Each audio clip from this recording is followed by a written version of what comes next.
Hello friends, welcome back. और आज का जो हमारा टॉपिक है वो है मोहम्मद गौरी और तराइन के युद्ध के बारे में हम पढ़ेंगे। मोहम्मद गौरी के बारे में जानेंगे और जो तराइन का प्रथम युद्ध और दूसरा युद्ध हुआ था पृथ्वीराज चौहान के साथ, उसके बारे में चर्चा करेंगे। तो चलिए शुरुआत करते हैं आज के टॉपिक की। मोहम्मद गौरी जो था वो एक अफगानी योद्धा था। मोहम्मद गौरी एक अफगानी योद्धा था। मोहम्मद गौरी ने सैनिकों के मदद से अफगानिस्तान के आसपास के क्षेत्रों में अधिकार जमा लिया था। मोहम्मद गौरी गौरी साम्राज्य का संस्थापक था। गौरी साम्राज्य की जो स्थापना करी थी वो मोहम्मद गौरी ने करी थी। मोहम्मद गौरी की मृत्यु सन 1206 में हुई थी। मोहम्मद गौरी की जो मृत्यु थी वो 1206 में हुई थी। और मोहम्मद गौरी के भारत पर आक्रमण के उद्देश्य। मोहम्मद गौरी भारत पर आक्रमण करने के निम्न प्रकार के उद्देश्य थे। पहला है, उत्तर भारत की राजनीतिक दशा जो थी उसके लिए अनुकूल थी। उत्तर भारत की राजनीतिक दशा उसके लिए अनुकूल थी।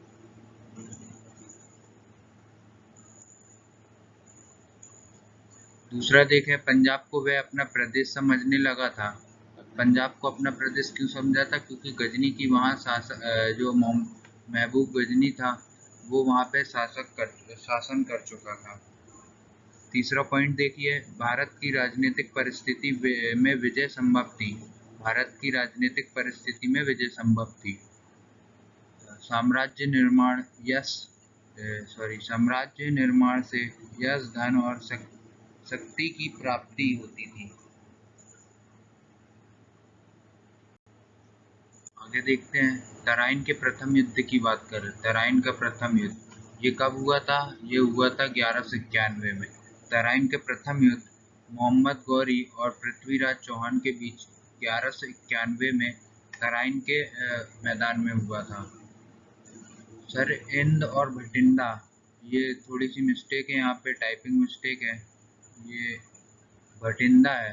सरहिंद और भटिंडा की घटना के बाद पृथ्वीराज चौहान ने भटिंडा में दुर्ग को घेर लिया था। थोड़ी सी टाइपिंग मिस्टेक है। जो सरहिंद और भटिंडा की घटना थी उसके बाद जो पृथ्वीराज चौहान ने भटिंडा को घेर लिया था। गौरी भी इस अवसर की प्रतीक्षा में था। गौरी जो था वो इस अवसर की प्रतीक्षा में था। यह युद्ध तराइन के मैदान में हुआ था।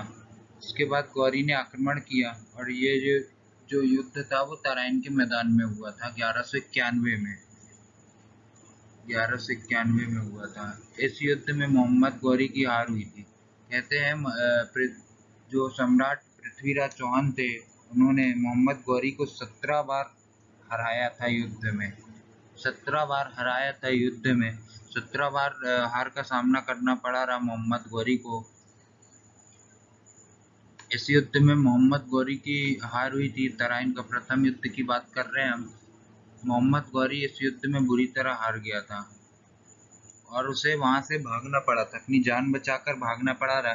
पृथ्वीराज चौहान ने इस युद्ध में उसका पीछा भी करा था कि मैं उसको पकड़ लूंगा, लेकिन वो भागने में सफल रहा और वो लाहौर चला गया। और लाहौर पहुंचने के बाद उसने अच्छे से अपनी तैयारी करी, युद्ध अभ्यास किए, सैनिकों को तैयार किया और उसने करीब 1 लाख सैनिकों की सेना तैयार कर ली थी। और वह इस अवसर में रहा, अच्छे समय के अवसर में था कि कब अच्छा समय आए और मैं पृथ्वीराज चौहान के ऊपर आक्रमण करूं। तो उसकी बात करेंगे हम तराइन के द्वितीय युद्ध में।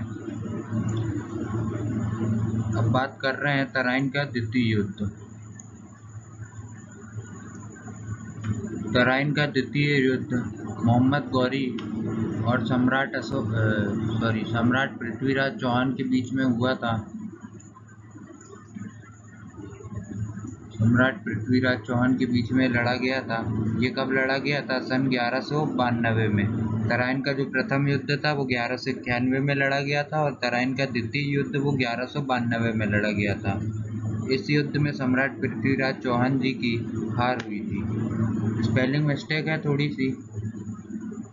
इस युद्ध में किसकी हार हुई थी? सम्राट पृथ्वीराज चौहान की, सम्राट पृथ्वीराज चौहान जी की हार हुई थी।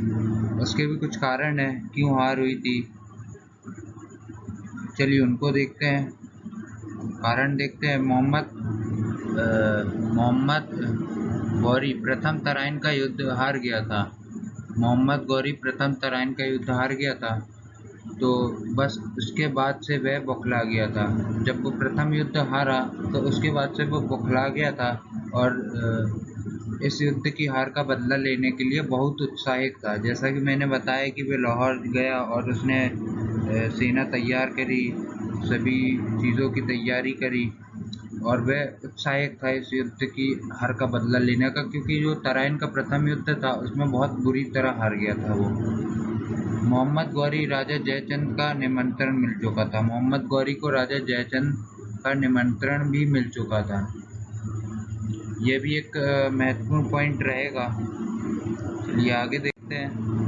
राजा जयचंद पृथ्वीराज चौहान से बदला लेना चाहता था। जयचंद ने गौरी को क्यों निमंत्रण भेजा रहा भारत आने का? क्योंकि जयचंद सम्राट पृथ्वीराज चौहान से बदला लेना चाहता था। क्यों लेना चाहता था? तो जयचंद की जो पुत्री थी, जो राजा जयचंद की पुत्री थी, तो पृथ्वीराज चौहान ने राजा जयचंद की पुत्री से बिना उसकी अनुमति के विवाह कर लिया था।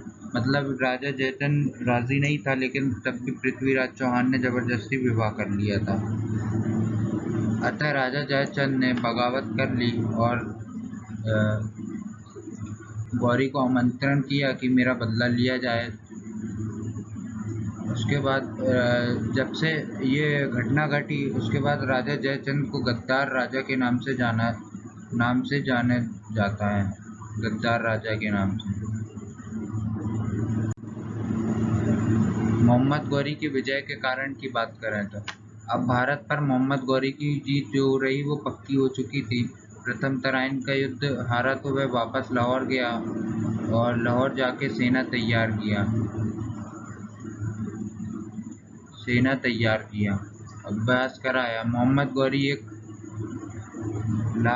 यहाँ पे स्पेलिंग मिस्टेक है शायद, जो स्लाइड बनी है पूरी कहीं स्पेलिंग मिस्टेक है, तो ये लाख है। 1 लाख सेना से अधिक भारत लेकर आया। मोहम्मद गौरी झूठ का सहारा लेकर वह युद्ध जीत पाया। झूठ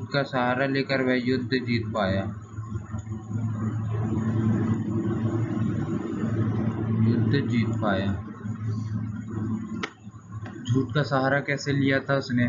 जब मोहम्मद गौरी तराइन का जो मैदान था उससे 10 मील दूर था, मतलब 10 मील दूर अपनी सेना का डेरा लेके वहाँ पे डेरा जमाया हुआ था। 10 मील दूर। 1 मील में कितने मीटर होते हैं? तो 1600 मीटर होते हैं 1 मील में, तो आप अंदाज़ा लगा लीजिए। जब वह 10 मील दूर था तो सम्राट पृथ्वीराज चौहान ने उसको शांति का एक तरह से निमंत्रण भेजा था कि हम शांति से सब निपटा लेते हैं, युद्ध नहीं करते हैं। तो जो गौरी था, मोहम्मद गौरी था, उसको लगा कि ये सम्राट पृथ्वीराज चौहान मेरे साथ धोखा कर रहे हैं, तो उसने फिर जवाब जो दिया, उसने झूठ बोल दिया वहाँ कि ठीक है मैं शांति से सब निपटा लूँगा। जबकि सम्राट पृथ्वीराज चौहान सच में बोल रहे थे कि मैं शांति से सब निपटाना चाहता हूँ, लेकिन मोहम्मद गौरी ने झूठ का सहारा लिया और उसने जब वापस संदेश भेजा तो उसने ये बोला कि मैं शांति से सब निपटा लूँगा और यहाँ से चला जाऊँगा, लेकिन वह नहीं गया। और जब रात का वक्त था, सभी लोग फ्रेश वगैरह हो रहे थे, सारे सैनिक जो थे फ्रेश वगैरह हो रहे थे और युद्ध के लिए तैयार नहीं थे, तो उसने अचानक से आक्रमण किया और युद्ध शुरू कर दिया। उसके बाद जो राजपूत सैनिक थे, जो सम्राट पृथ्वीराज चौहान के सैनिक थे, वो दोपहर तक लड़ते रहे भूखे प्यासे और आखिरी में उन्हें हारना पड़ा। और जो पृथ्वीराज चौहान थे उनका जो साथ था वो किसी ने नहीं दिया था। कई राजपूत शासक पीछे हट गए थे साथ देने से, तो इस कारण मोहम्मद गौरी की विजय हो पाई थी तराइन के द्वितीय युद्ध में। फ्रेंड्स, वीडियो कैसी लगी मुझे कमेंट करके बताएं और मेरा चैनल सब्सक्राइब ज़रूर कर लें। वीडियो को लाइक करें, कमेंट करें और शेयर करें। Thank you.